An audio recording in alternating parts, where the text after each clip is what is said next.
আসসালামু আলাইকুম গাইস, কি অবস্থায় কেমন আছেন সবাই? আশা করি সবাই ভালো আছেন। সো গাইস, আমি এখন ঢাকাতে আছি, তাই ভাবলাম একটু 300 ফিট দিয়ে ঘুরে আসি।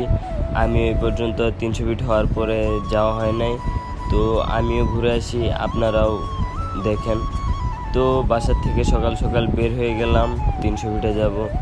তো এখন আমি রাস্তা দিয়ে হাঁটতেছি, একটু সামনে যাব, তো এখান থেকে বাসে উঠবো, তারপর 300 ফিটের জন্য রওনা দিয়ে দিব। হাঁটতে হাঁটতে মেন রোডে চলে আসলাম, তো ফ্লাইওভার দিয়ে রাস্তা পার হচ্ছি। আর ঢাকার শহর ব্যস্ত নগরী, তো সকাল সকাল জ্যাম শুরু হয়ে গেছে, কারণ সবাই অফিসে যাচ্ছে, সবাই সবার কাজে যাচ্ছে। তো গাইস, আমি বাসে উঠে পড়ছি আর এখন 300 ফিটের জন্য রওনা হয়ে গেছি। আমি এখন যাব খিলক্ষেত, তো এখান থেকে 300 ফিটের রিক্সা আছে, তো এখান থেকে রিক্সা নিয়ে চলে যাব 300 ফিটে। আর গাইস, আমার যারা এই ফেসবুক পেজ থেকে ভিডিওটি দেখতেছেন অবশ্যই ফেসবুক পেজটি ফলো করে দিবেন, আর যারা ইউটিউব চ্যানেল থেকে দেখতেছেন তারা অবশ্যই চ্যানেলটি সাবস্ক্রাইব করে দিবেন। আর গাইস, আমি এখন খিলক্ষেত চলে আসছি, এখান থেকে একটা রিক্সা নিয়ে 300 ফিটের জন্য রওনা হয়ে গেছি। তো গাইস, প্রায় 300 ফিটে চলে আসছি, এই তো সামনে হচ্ছে 300 ফিট। এই পাশটায় দেখা যাচ্ছে গাড়ি ঘোড়া চলতেছে। আসলে গাইস, এইদিকে কোনো ছায়া নাই, শুধু রোদ আর রোদ। রোদ্রের মধ্যে অবস্থা পুরাই খারাপ হয়ে গেছে। এই তো হচ্ছে 300 ফিটের রোড। ওই পাশে কয়েকজন দাঁড়ায় আছে, কিন্তু গাড়ি পাইতেছে না আমার মতো। তো গাইস, রোদ্রে পুরাচ্ছি কিন্তু কোনো গাড়ি পাচ্ছি না। অনেকক্ষণ যাবত এখানে দাঁড়ায় আছি গাড়ির জন্য। সো গাইস, কিচ্ছু করার নাই। আসলে এইদিকে তেমন একটা মাঝ রাস্তা থেকে চলার মতো গাড়ি পাওয়া যায় না, তো এর জন্য আর কি গাড়ি পাওয়া যাইতেছে না। পরে এক আঙ্কেল বললো যে হাইটে হাইটে যাও, কিছু করার নাই, আমাদেরও হাইটে যেতে হবো। তো এইদিকে প্রায় মানুষই হাইটে হাইটে যাইতেছে, তো ভাবলাম আমি আর দাঁড়াই কি করব, আমিও হাইটে হাইটে চলে যাই। আর এই বাংলোটা হচ্ছে 300 ফিটের পাশে বসুন্ধরার মালিকের বাসা। তো এদিক দিয়ে যাইতেছিলাম, তো এখান থেকে দেখা গেল আর এই সম্পূর্ণ এরিয়া হচ্ছে বসুন্ধরা আবাসিক এলাকা। আর এটা হচ্ছে 300 ফিটের একটা পিক লাগানো আর কি ওইখানে। তো এই দিক দিয়ে হাঁটতেছি, হাঁটতে হাঁটতে এইখানে চলে আসলাম যে 300 ফিটের মেন চত্বরটা আছে, যেটা ভাইরাল একটা প্লেস। তো সবাই এইখানে আসে, পিক ওঠায়, ভিডিও করে।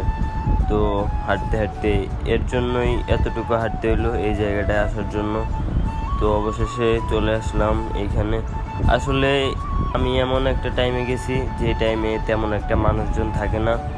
আর 300 ফিটের সৌন্দর্য হচ্ছে রাত্রেবেলা, কারণ রাত্রে অনেক লাইটিং করা থাকে, অনেক মানুষজন যায়, তো সবাই রাত্রের বেলায় বেশি যায়।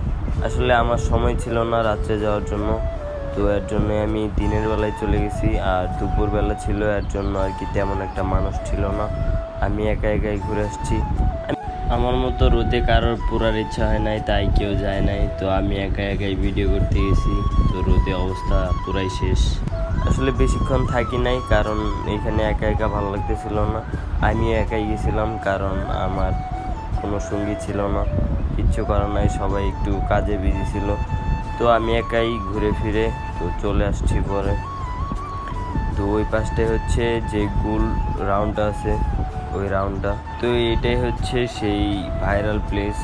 গোল যে রাউন্ডটা আছে ওই রাউন্ডটা। নিচে যাওয়া হয় নাই, কারণ নিচে গেলে আবার অনেকটুকু হাইটে হাইটে যাইতে হবে।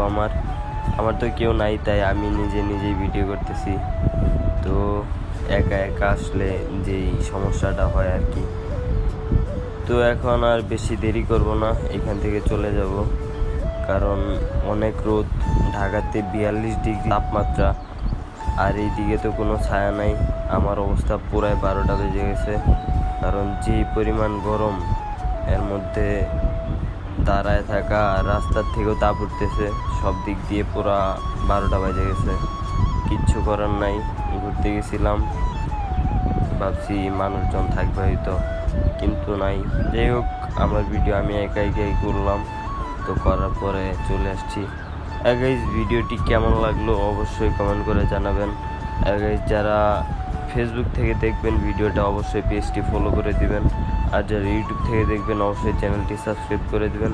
সো গাইস, আজকের ভিডিওটি এই পর্যন্তই। যদি ভিডিওটি ভালো লেগে থাকে তাহলে অবশ্যই লাইক কমেন্ট শেয়ার করবেন। তো সবাই ভালো থাকবেন, সুস্থ থাকবেন, পরের ভিডিওর জন্য অপেক্ষা করবেন। আল্লাহ হাফেজ।